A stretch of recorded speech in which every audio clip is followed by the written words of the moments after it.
کہ ابو ہریرہ رضی اللہ تعالیٰ عنہ کی وہ روایت کہ اللہم انی اعوذ بکا من 60 و امارت الصبیان، اے اللہ مجھے 60 سن ہجری سے بچا اور بچوں کی حکومت سے، لڑکوں کی حکومت سے بچا۔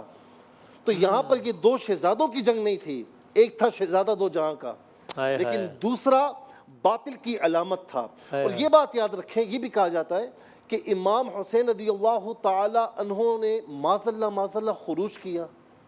یاد رکھنا کہ اگر فقہ کی طرف جائے نا تو وہاں بھی یہ اصول ملتا ہے کہ اگر کوئی نااہل شخص، گناہگار شخص یعنی فاسق و فاجر اعلانیہ کر رہا ہو، کیا کچھ اس نے نہیں کیا، اگر وہ شخص منصب حکومت پر فائز ہو اور یہاں پر لوگ آپ کو خطوط لکھ رہے ہوں کہ جی آپ آ جائیے، ہم آپ کی امامت میں تیار ہیں، تو اس پر یہ لازم ہوتا ہے کہ ان کی دعوت کو قبول کریں۔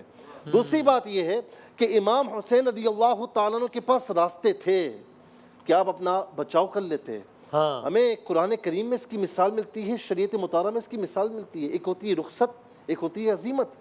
مثال کے طور پر آپ سفر میں ہیں تو قرآن یہ فرماتا ہے کہ آپ کو روزہ نہ رکھنے کی رخصت ہے، نہیں رکھیں گے گناہگار نہیں ہوں گے، بعد میں رکھ لیجئے، قضا کر لیجئے گا۔ لیکن عزیمت یہ ہے کہ روزہ رکھ لیں، سختی قبول کر لیں۔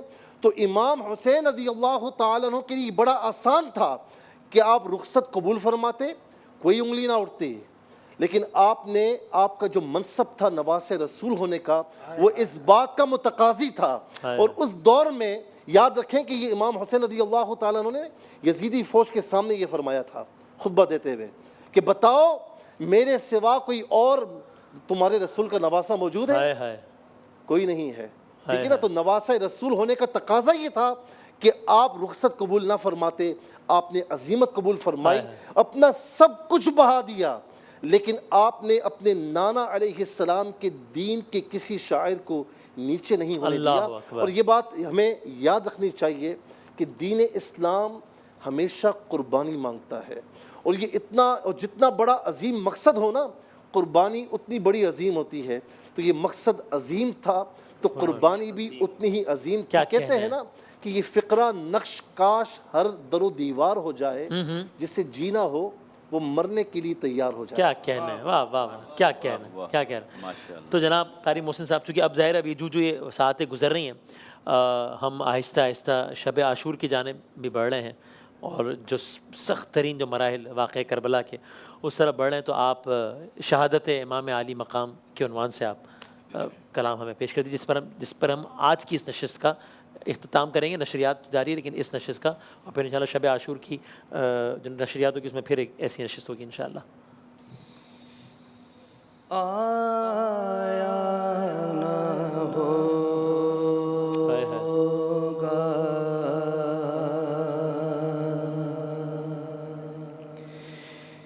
اس طرح گلشن فاطمہ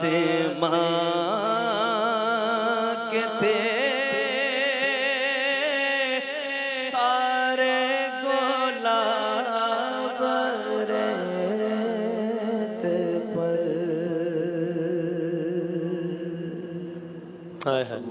اللہ اکبر، سبحان اللہ، جزاک اللہ۔ تو ہماری نشریات جاری ہیں، اور انشاءاللہ اس محفل کے ساتھ، محفل حسینی کے ساتھ، ہم آج شب کی جو نشریات ہے شب عاشور کی، اس میں بھی حاضر ہوں گے۔ ابھی ہم بریک کے بعد اپنے اگلے سیگمنٹ کی جانب بڑھتے ہیں انشاءاللہ۔